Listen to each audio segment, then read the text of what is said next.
पिछले एपिसोड में हमने देखा था लीन फेरामोन्स के असर में अपना कंट्रोल खो देता है और डेस्परेशन में एलेक्साई के पास चला जाता है।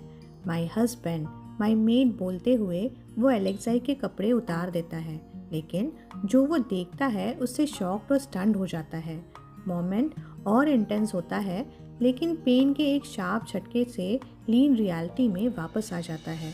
तभी एलेक्साई की आंखें भी खुल जाती हैं और उसकी शार्प गेज डायरेक्टली लीन पर टिक जाती है।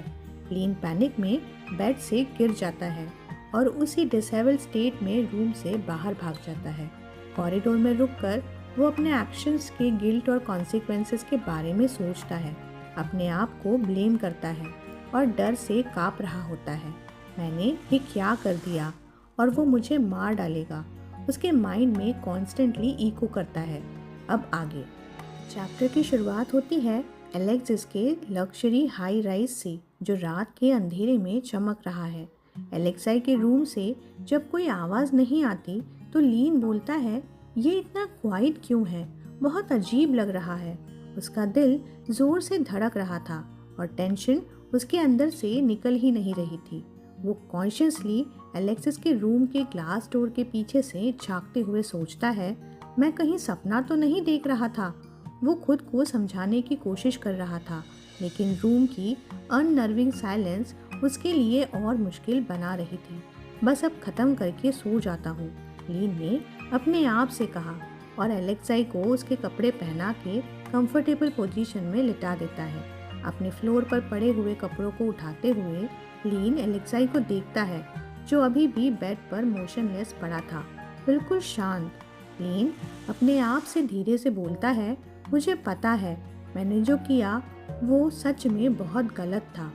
लीन के मन में ख्याल चल रहा था, उसकी आंखों में हल्की शर्म थी, पर उसने महसूस किया कि उसकी बॉडी थोड़ी हल्की लग रही थी। लेकिन ये भी सही है कि उसके साथ होने के बाद मुझे काफ़ी बेहतर महसूस हो रहा है, उसने खुद से धीरे से कहा। लीन ने अपने कपड़े पहनते हुए सोचा, मुझे डॉक्टर को बुला लेना चाहिए, उसकी हालत चेक करवानी चाहिए। मैं नहीं चाहता हूँ कि उसकी हालत और ख़राब हो मेरी गलती की वजह से, लीन ने अपनी मुट्ठी भींचते हुए सोचा। सीन शिफ्ट होता है अगले दिन मॉर्निंग पर। लीन शॉवर लेते हुए भी उसका मन अभी तक पिछली रात की गलतियों से उलझा हुआ था। मुझे क्या हो गया था, क्या मैं अपने होश में नहीं था?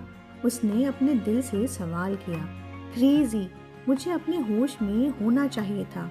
हाँ, फेरामोन्स की वजह से मैं कंट्रोल लूज कर गया था, बट स्टिल मैं कैसे कर सकता हूँ एक अनकॉन्शियस पेशेंट के साथ?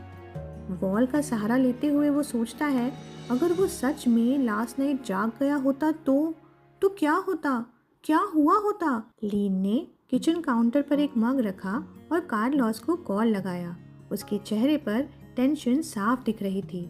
कल रात की घटना उसके दिमाग में अब तक चल रही थी। फोन की घंटी एक बार बजी और तुरंत कार्लोस की आवाज़ सुनाई दी। कार्लोस ने एक सीरियस टोन में पूछा, क्या तुम श्योर हो कि उसने कल अपनी आंखें खोली थी? लीन ने एक गहरी सांस लेते हुए जवाब दिया, क्यों झूठ बोलूँगा सर, मैंने खुद देखा था। कार्लोस की आवाज़ और ज़्यादा सीरियस हो गई। मैं तुरंत वहीं आता हूँ, तुमने डॉक्टर को इन्फॉर्म कर दिया है ना? लीन ने अपने हाथ में कॉफ़ी का मग उठाया, लेकिन उसके दिमाग में अब भी कल रात की बातें चल रही थी। उसका डायलॉग इनकम्प्लीट ही रह जाता है जब डोर बेल की आवाज़ सुनाई देती है।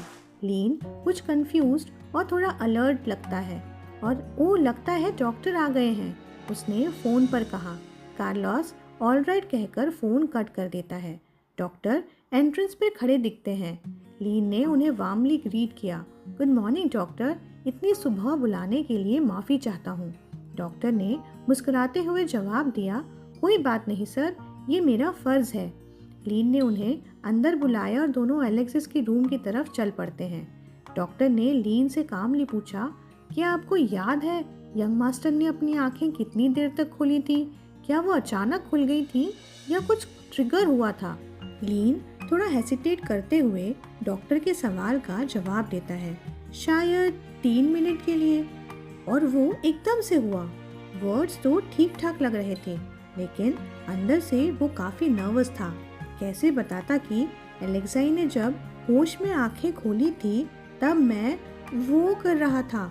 ये सोचकर उसका फेस लाल पड़ जाता है। तभी एक अजीब सी आवाज़ एलेक्साई के रूम से आती है।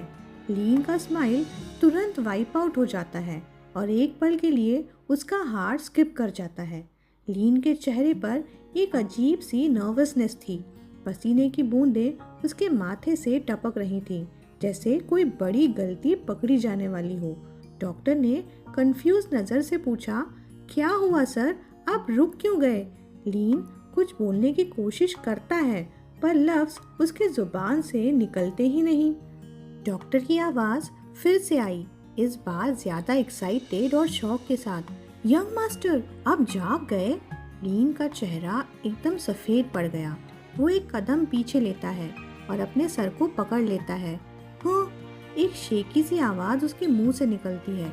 उसके दिमाग में बस एक ही चीज़ घूम रही थी, अगर एलेक्सिस सच में उठ गया है तो क्या कल रात की बात याद आ गई तो? लीन की नज़रें एलेक्सिस की तरफ गई जहां डॉक्टर उसका चेकअप कर रहा था। एलेक्सिस भी उसी की तरफ देख रहा होता है तो लीन घबराहट में पलटकर वापस चला जाता है। डॉक्टर अपनी प्रोफेशनल टोन में बोलता है, चलो तुम्हारी कंडीशन चेक कर लेता हूँ। डॉक्टर इक्विपमेंट रिमूव करते हुए कामली बोलता है, हॉस्पिटल में और टेस्ट कराने पड़ेंगे पर फिलहाल मैं सब इक्विपमेंट हटा लेता हूँ, सिर्फ आईवी लगा रहने दूंगा क्योंकि आप अभी भी वीक हो। एलेक्साई ने डॉक्टर की तरफ देखते हुए पूछा, डॉक्टर, मुझे लगा मैंने किसी को आपके पीछे चलते हुए देखा।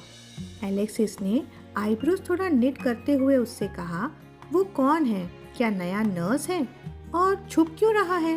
लीन जो रूम के कोने में नर्वस खड़ा था, डॉक्टर ने उसे छुपते हुए देख लिया था, इसीलिए मन में सोचता है, लगता है वो खुद को इंट्रोड्यूस करने से डरता है। डॉक्टर थोड़ा ऑकवर्डली अपने नेक को नर्वसली स्क्रैच करते हुए एलेक्सिस से बोलता है, वो और हंसने लगता है। अपनी थ्रोट क्लियर करते हुए बात को पलटते हुए डॉक्टर बोलता है, यंग मास्टर, ज़्यादा मत सोचिए या एक्सेसिवली बातें भी मत कीजिए और स्पेशली सडन मूवमेंट्स अवॉइड कीजिए। थोड़ी सी पॉज के बाद डॉक्टर ने और एक्सप्लेन किया, हेडेक और वॉकिंग में डिफ़िकल्टी हो सकती है। ये इसीलिए है क्योंकि आप काफ़ी टाइम से कोमा में थे, आप अभी 6 महीने के बाद उठ रहे हैं। एलेक्साई की आईज शॉक में वाइडन हो गई और वो थोड़े आगे झुककर बोला, 6 महीने? उसका डिसबिलीफ उसके फेस पे क्लियरली दिख रहा था। एलेक्साई का चेहरा नाराज़गी और थोड़ी सी कंफ्यूजन के इमोशंस में ढलता है। लगता है मेरे फादर मुझे मरने नहीं देंगे, वो खुद से बोलता है। मैं अब कंफ्यूज हूँ, उन्हें शुक्रिया बोलूँ या उनकी बुराई करूँ। थोड़ी देर के लिए वो अपनी सोच में खो जाता है, लेकिन फिर एक अजनबी खुशबू उसके सेंसेस को जगा देती है। ये सेंट मुझे काफ़ी फेमिलियर लग रही है। उसके दिमाग में उस सेंट के सोर्स को ढूंढने की कोशिश करता है। वो अपने आगे खड़े डॉक्टर की तरफ देखता है। डॉक्टर, एलेक्साई थोड़ा झुक के बोलता है, आप क्वेश्चंस अवॉइड करने में काफ़ी स्किल्ड हो, लेकिन मेरे सवाल इतने मुश्किल तो नहीं थे, है ना? वो एक तीखे एच के साथ बोलता है। डॉक्टर फाइनली अपने वर्ड्स केयरफुली चुनते हुए बोलता है, आप अपने फादर से बात करिए उस यंग मैन के बारे में। मैं ज़्यादा बोल के बाउंड्रीज क्रॉस नहीं करना चाहता। ये कहते हुए डॉक्टर एक स्लाइड बो करता है, अपना ग्रैटिट्यूड और रिस्पेक्ट दिखाते हुए। डॉक्टर के जाने से पहले एक और रिमाइंडर देता है, आप थेरेपी सेशन ज़रूर अटेंड करिए जो मैं आपके लिए स्केड्यूल करूँगा। ये आपकी रिकवरी के लिए इम्पॉर्टेंट है। Allow me to dismiss sir. ये कहते ही डॉक्टर अपना बैग उठाते हैं और एग्जिट की तरफ चल पड़ते हैं। एलेक्साई के लिप्स से एक फ्रेंड प्रोटेस्ट निकलता है, हे, लेकिन डॉक्टर बिना रुके क्वाइटली चले जाते हैं। रूम सडनली क्वाइट हो जाता है। सिर्फ एलेक्साई की हार्ट बीट और आईवी की लाइट बीपिंग सुनाई देती है। एलेक्साई अपना फोरहेड पकड़ के बेड पर बैठा है। एक थोड़ा फ्रस्ट्रेटेड और कंफ्यूज टोन में बोलता है, उसका क्या मतलब था कि वो हद पार नहीं करना चाहता था? रूम से बाहर आकर डॉक्टर लीन से कहता है, एक्सक्यूज़ मी यंग मास्टर लीन, अब मुझे जाना होगा। अगर यंग मास्टर एलेक्साई अचानक बेहोश हो जाए तो प्लीज़ उन्हें हॉस्पिटल ले जाना। उसके बाद लीन का कुछ हेसिटेशन देखते हुए एक और सवाल पूछता है, क्या मिस्टर रोमनॉफ आएंगे? लीन ने हल्की सी कॉन्फिडेंट टोन में जवाब देता है, ओके डॉक, हाँ वो रास्ते में है, शायद वो जल्दी ही यहाँ पहुँच जाएंगे। डॉक्टर आगे एक छोटी सी लाफ करते हुए बोलता है, तुम्हें अपना इंट्रोडक्शन देना चाहिए था, लेकिन कोई बात नहीं, मुझे अब निकलना होगा, गुड बाय। डॉक्टर को अलविदा कहकर लीन अभी आखिरी कदम ले रहा था कि अचानक पीछे से एलेक्साई की आवाज़ आई, हे। लीन के पैर एकदम से रुक गए, जैसे किसी ने उसे वहीं जमा दिया हो।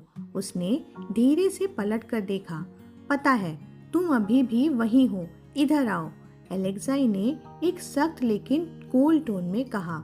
लीन ने ग्लास पार्टीशन से झांकते हुए धीरे से बोला, वो क्योंकि तुम अभी अभी उठे हो तो प्लीज़ ज़्यादा मूव मत करो, लीन ने हल्की आवाज़ में कहा।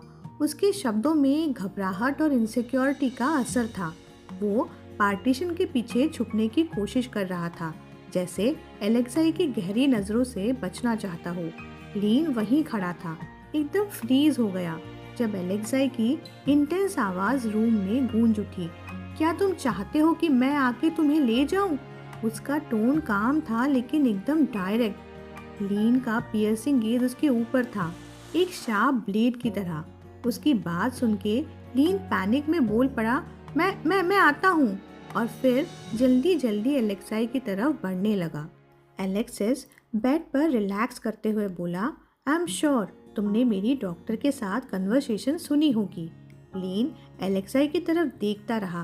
एक थॉट उसके दिमाग में आया, जरा देखो इन खूबसूरत आंखों को, खुली तो और भी ज्यादा मर्समराइजिंग लगती हैं। लेकिन लीन ने कुछ बोला नहीं, बस क्वाइटली एलेक्साई के पास पहुंच गया। एलेक्साई अपने बेड पर बैठे हुए एक शार्प नज़र लीन पर डालता है। तुम कौन हो? वो डॉक्टर तो जवाब दिए बिना ही भाग गया। एलेक्साई एक और क्वेश्चन के साथ लीन को कॉर्नर करता है, बेटर ऑनेस्टली बताओ, क्या तुम मेरे फादर की तरफ से भेजी हुई कोई मेड हो? ये क्वेश्चन लीन को और भी ज़्यादा अनकंफर्टेबल कर देता है और वो नीचे देखकर सॉफ्टली बोलता है, नहीं, मैं मेड नहीं हूँ।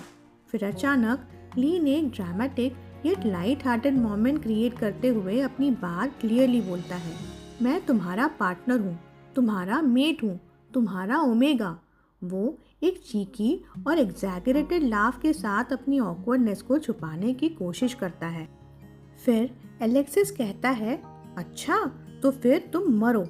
फिर हमें पता चलता है कि लीन तो ये सिर्फ सोच रहा था। वो अपने आप में मन में सोचता है, मुझे लगता है मुझे ये कहना चाहिए था उसे, पर डर लगता है कि ये सच में मुझे मारने की कोशिश ही करेगा। एलेक्सिस आगे झुकता है और बड़ी सीरियस आवाज़ में कहता है, लगता है तुम्हें पता नहीं है, एक बात समझा देता हूँ। अपना अल्फा ऑरा रिलीज करते हुए आगे बोलता है, मुझे अपनी बात रिपीट करना पसंद नहीं और तुम तो बहरे नहीं हो, है ना? लीन एक कदम पीछे हटता है, अपना गला पकड़े हुए। उसकी सांस रुकने लगती है और वो घबरा के कहता है, ये क्या हो रहा है? मेरा दम क्यों घुट रहा है?